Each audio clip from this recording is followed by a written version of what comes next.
shayele kerestirer, the Chaim was an ish kadosh ad miyayid, about Moises, about Ruach HaKodesh. His tefillas obviously had a special place in Shemayim. He was initially a Talmud of the Liska Rebbe. He was more than just a Talmud. He had completely devoted himself to his Rebbe. He was mevatel himself to his Rebbe. So much so, when the Rebbe of Liska passed away, there was an issue amongst the Hasidim. Who should take over? The Rebbe of Liska had no sons, but he had sons-in-law, and many of them were indeed great Talmidei Chachamim and great tzaddikim, and indeed they began their own rabbinical courts and Hasidic courts. And while many did flock to them, it seemed that the majority was slowly turning to the shayele.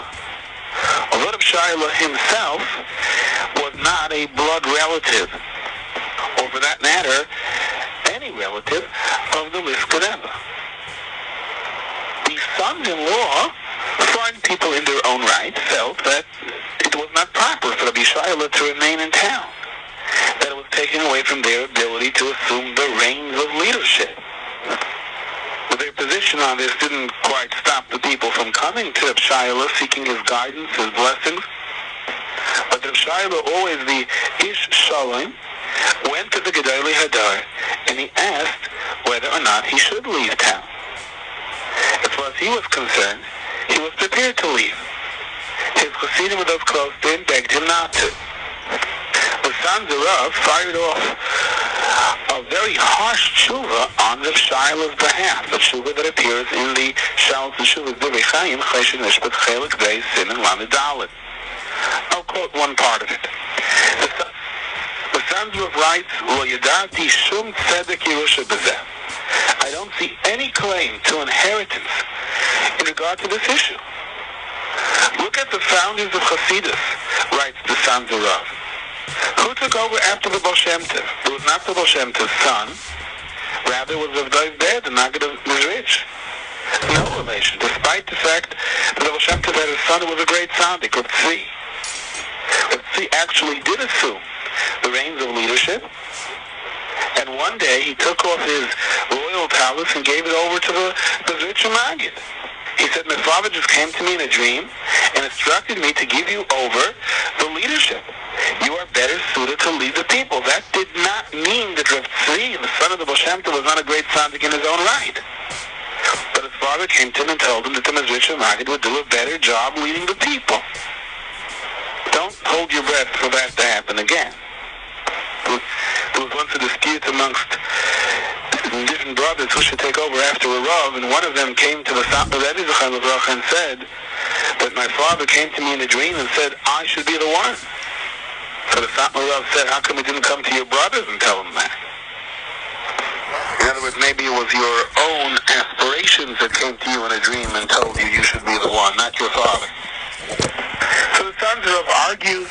Look at the beginning of Hasidus. Rav Dov, the Mizrich Maggid, took over after the Baal Shem Tov.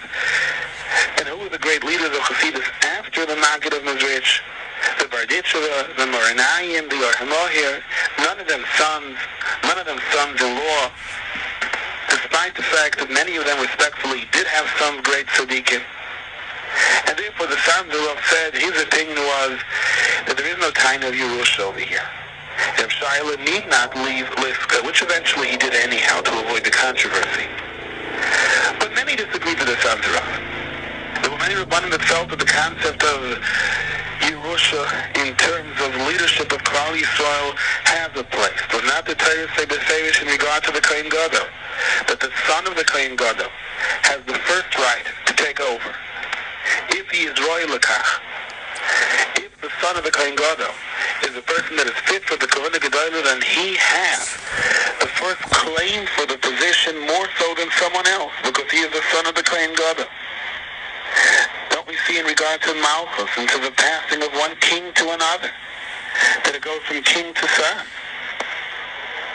Don't Chazal tell us that if someone has devoted a life to Torah, and his son has devoted a life to Torah, and his grandson has devoted his life to Torah, that Torah machzeret alachsan yishallah, that this Torah will remain in the family indefinitely, provided that the subsequent generations are willing to learn. Like the famous marshal of Chaim,